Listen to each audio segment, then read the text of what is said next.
అబ్బో ఇక్కడ కేజీ చీరలు కొంటే అర కేజీ చీరలు ఫ్రీ అంట. మంగళ్య షాపింగ్ మాల్, కేజీల్లో సేల్, టన్నుల్లో ఆనందం.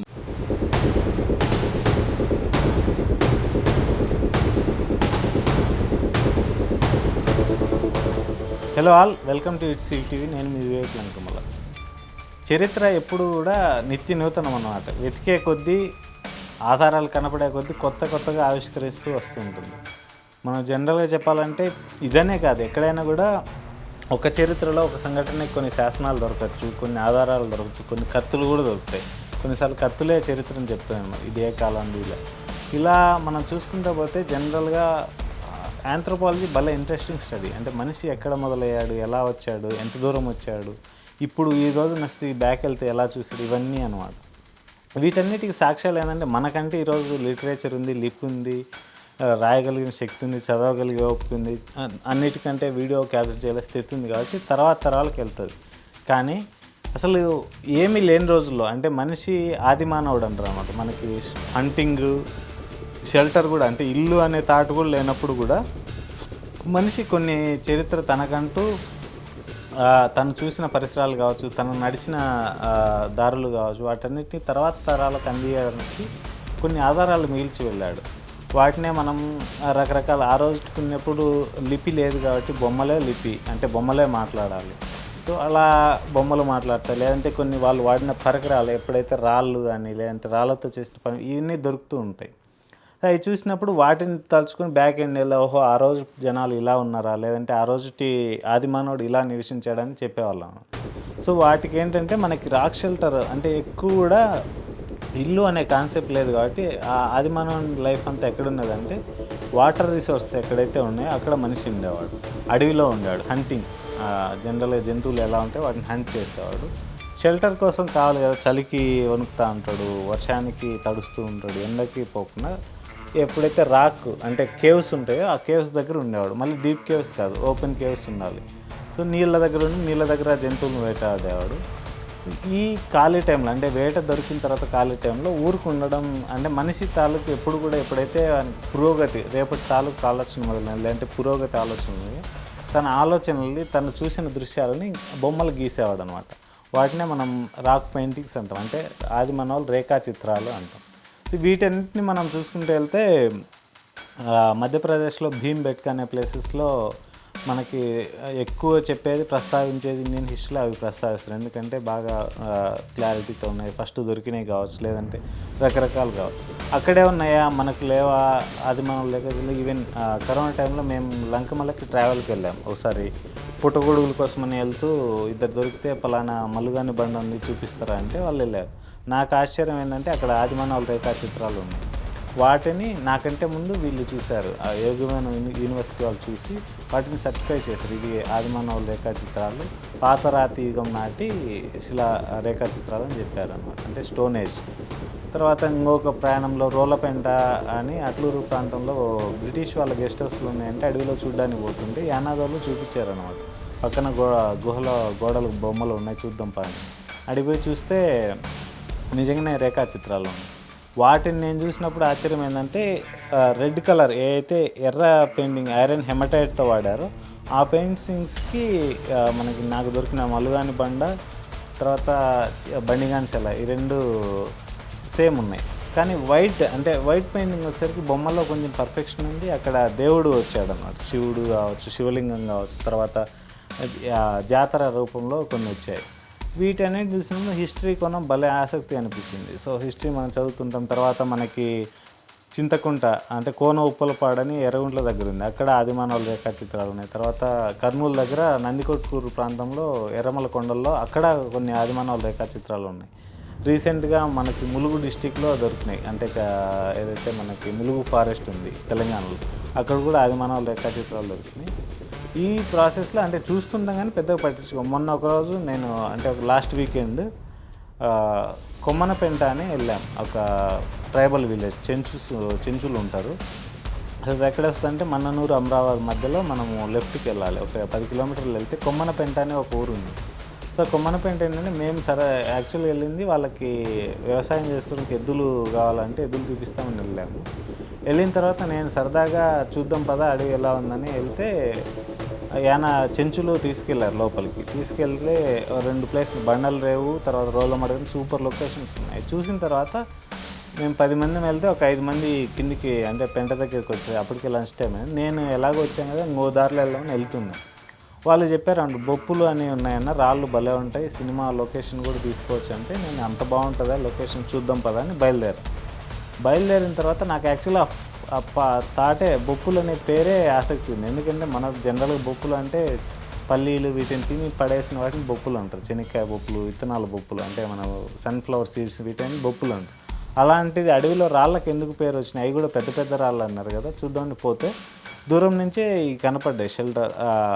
నాకు అర్థమైపోయింది అంటే గోడలు బొమ్మలు ఉన్నాయి.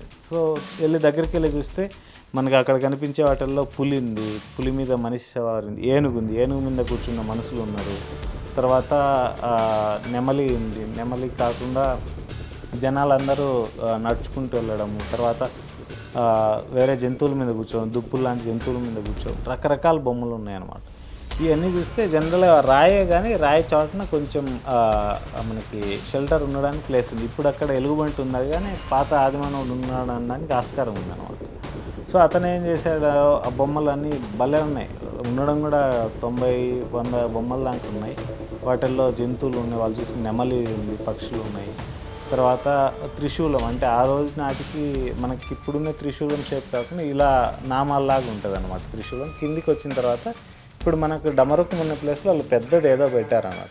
దాని అర్థం ఏంటంటే ఇప్పుడు మనం కొలిచే శివుడు వాళ్ళకి అప్పట్లో సింధు నాగరికతలో కూడా పశుపతినాథుడు అని ఉండేవాడు. సో అతన్ని పోలిని కావచ్చు, లేదంటే వీళ్ళు కొలుచుకునే వేట దేవుడు కావచ్చు, ఎందుకంటే శూలం ఇవి ఉండొచ్చు. తర్వాత వాళ్ళు వాడిన పనిముట్లు. నాకు అన్నిటికంటే ఆసక్తికరం ఏంటంటే చాలామంది మనిషి బొమ్మలకి తోకుంది. అది తోక అనొచ్చో లేదంటే రాతి ఖడ్గం అనొచ్చో మనకు తెలియదు. ఎందుకంటే ఆ రోజు ఉన్న వేటలో వాళ్ళకి ఒక ఆయుధం అవి కనపడుతున్నాయి. తర్వాత ఏనుగు జనరల్గా మనం ఇప్పుడు చూస్తే శేషాచలంలో కొన్ని ఏనుగులు కనిపిస్తే కింద సత్యమంగళం, కేరళ, కర్ణాటక, తమిళ వీటిల్లో ఉంటాయి కానీ ఏపీలో తక్కువ అనమాట. దండకారం చూసుకుని, నల్లమల చూసి, లంకమల చూసి అలాంటిది ఏనుగు ఒకప్పుడు ఈడు ఉంది. ఇంకొకటి నాకు ఆశ్చర్యం వేసిందంటే డైనోసార్ లాంటిది ఉంది, మెడ చాలా పొడవుగా ఉంది. నెమలు అనుకోవడానికి రెక్కలు షేప్ కనపడలేదు.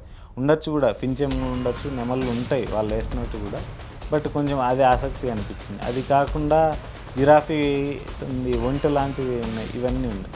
ఇవన్నీ చూసుకుంటూ వెళ్తే దాదాపు నేను చూసిన దగ్గర నుంచి 3 ఉన్నాయి. 3 అంటే పెద్ద పెద్ద రాళ్ళు అక్కడ తెచ్చిపెట్టినట్టు 3 ఉన్నాయి. వాటిల్లో 2టికి బొమ్మలు ఉన్నాయి. ఎందుకు ఉన్నాయంటే ఆ 2 దగ్గర ఉండడానికి షెల్టర్ ఉంది. ఏదైతే కొంచెం పక్కన ఉందో దానికి బొమ్మలు లేవు. వీళ్ళు ఏం చేశారంటే, వీళ్ళు యాక్చువల్గా జనరల్ చెప్పాలంటే చెంచులు వాళ్ళ జీవితంలో భాగంగా డైలీ చూస్తుంటారు. కానీ బయట ప్రపంచానికి చూపించబోయేది మనమా, లేదంటే వీటిని ఫారెస్ట్ డిపార్ట్మెంట్ వాళ్ళు చూడలేదు, ఎక్కడ రాయలేదు. అమరాబాద్లో ఉన్న బొమ్మల గురించి రాశారు కానీ ఎగ్జాక్ట్లీ కొమ్మనపెంట దగ్గర ఉన్న బొప్పుల గురించి ఎవరు రాయలేదు. సో అవి మనం పరిచయం చేస్తామని నాకు ఒక ఎగ్జైట్మెంట్ ఉంది. వాళ్ళు ఏంటంటే ఇవి మనం రోజు చూస్తున్నాం కదా, వీళ్ళు ఎందుకు ఇంతలా ఉన్నారని వాళ్ళు మా వైపు చూస్తున్నారు. సో తర్వాత అక్కడ ఏం చేశారంటే అంజీ, అంటే మాతో పాటు వచ్చిన అంజీ, కోటి వీళ్ళిద్దరూ నా పైకి ఎక్కుదామన్నా చాలా బాగుంటుంది అని ఎక్కారు. సో అంత దూరం పోయినా మనం ఎందుకు ఆగుతాం, సరే అని నేను కూడా ఎక్కాను. ఎక్కిన తర్వాత వాళ్ళు చుట్టూ పరిసరాలు చూపిస్తున్నారు. అక్కడి నుంచి మనకి శ్రీశైలం ఘాట్ రోడ్లో ఉండే ఎలక్ట్రికల్ వైర్స్, తర్వాత అమరాబాదు, సార్లపల్లి, ఇవన్నీ ఇలా అని చూపిస్తూ ఒక చోటుకు వచ్చిన తర్వాత వీటి దూరంగా ఒక రాళ్ళు చూపించి వాటిని రాక్షస బొప్పులు అంటారన్న అన్నారు అన్నమాట. సో ఇక్కడ ఉన్నవి బొప్పులు అయితే అక్కడ రాక్షస బొప్పులు ఇన్ ద సెన్స్ ఇంకా పెద్ద రాళ్ళు, వీటికంటే పెద్ద రాళ్ళు ఉంది. సో వీటినే ఇంకో కోణంలో చూడగలుగుతాయి. అంటే దానికి ఒక 9-10 కిలోమీటర్ల డిస్టెన్స్ ఉంటుంది. సో వాటిని ఇంకో కోణం చూడగలిగితే మనము ఆదిమానవుల సమాధుల్ని రాక్షస గుళ్ళు అన్నారనమాట. చరిత్రలో చూసుకుంటే రాక్షస గుళ్ళు లేదా గూళ్ళు అంటే వాటి అర్థం ఏంటంటే ఆదిమానవుల సమాధుల మీద గుర్తులుగా ఈ రాక్షస గుళ్ళని పేరు. అలా వీటిని చూసుకోగలిగితే బొప్పులు అన్నం ఆసక్తిగా ఉంది. ఆ తర్వాత ఇలాంటివి ఇంకొక 7 రాళ్ళు ఉన్నాయి. అవి కొంచెం ఒక 700-800 మీటర్లు పోలేదు. సో మొత్తంగా చూస్తే నాకు ఈ ప్రయాణం భలే అనిపించింది అనమాట. లంకమల, మనకి నల్లమల అనేవి వింతలు చాలా ఉంటాయి మనకు తెలియకుండా అడవిలో ఇలాంటి ఆధారాలు దొరకడం ఆసక్తి ఉంది. వీటిని ఎవరైనా హిస్టరీ డిపార్ట్మెంట్ వాళ్ళు అక్కడికి వెళ్ళగలిగితే, నాకేంటంటే చూసినప్పుడు మా దగ్గర అప్పటికే చాలా టైం అవ్వడంలో ఫోను ఛార్జింగ్ ఇవేం లేవు, చిన్న చిన్న ఫోటోలు దొరికినాయి, వాటితో క్యాప్చర్ చేశాను. తర్వాత వీటి కోసమే నేను మళ్ళీ వస్తానని వాళ్ళకి చెప్పాను.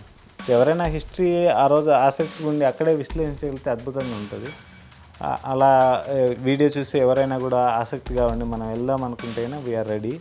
ఇవి కాకుండా మనకి నల్లమల్లోనే చాలా అంటే అడవి అనేదే ఆసక్తిగా ఉంది. మనం చూసేది కొంతపాటే చూస్తాం కానీ మొత్తంగా చూస్తే గొప్పది. సో ఇంతకుముందు నల్లమల్లో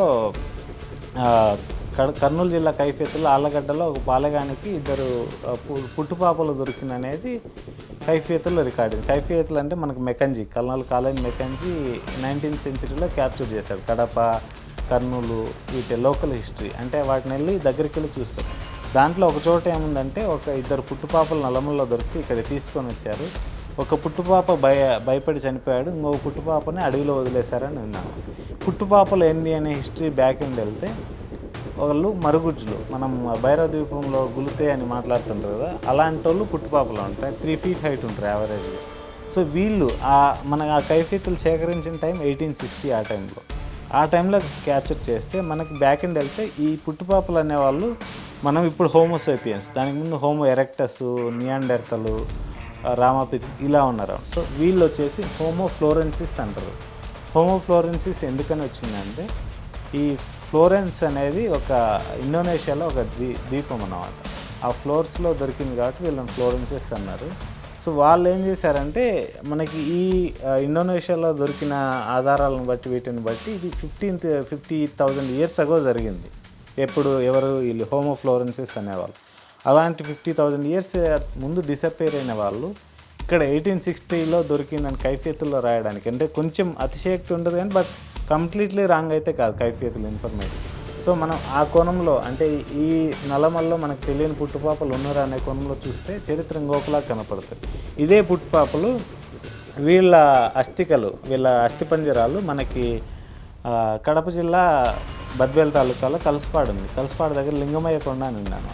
ఆ కొండ దగ్గర వాళ్ళు కాశీనాథ్ గుడి కడతా అంటే 4 సమాధులు దొరికినాయి. అవి కూడా చిన్నపిల్లలు. వాళ్ళు లోకల్ వాళ్ళు ఏమన్నారంటే ఎవరియో చిన్నపిల్లల సమాధులు 4 దొరికినాయి, వాటిని ఎందుకు లేని మళ్ళీ పూడ్చిపెట్టినాము అనేది అన్నారు. సో మనం ఆ జాగ్రత్త చూడవెళ్తే వాళ్ళు చిన్నపిల్లలు కాదు, హోమో ఫ్లోరెన్సిస్. మనకి అఫిషియల్ రికార్డ్స్ కూడా ఉంది.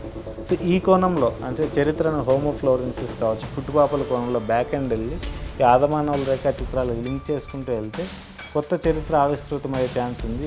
మనం జనరల్ ఐటీ ఎంప్లాయీ, మనం చూసే పరిధి కొంత పరిధే ఉంటుంది. రియల్ ఎపిగ్రఫీ కానీ రియల్ హిస్టారియన్స్ కానీ ఆంథ్రోపాలజీ వాళ్ళు చూడగలిగితే చాలా గొప్పగా మన నల్లమల అంటే మనం రోజు చూసే నల్లమలని ఆధ్యాత్మికంగా చూసే నల్లమల ఇంకొక కోణంలో కనపడే ఛాన్స్ ఉంది. So we are ready. ఎవరైనా కూడా మేము వస్తాం, మీరు వెళ్ళండి అంటే చూపించండి, నేను రెడీ. సో చూద్దాం ఎలా కనపడుతుంది నల్లమల బయట సమాజానికి. ఇది ఓవరాల్గా మేము చూసిన ఆ బొప్పులు తాలూకు ఆదిమానవుల రేఖా చిత్రాలు. Thank you for watching. Please subscribe to UTV.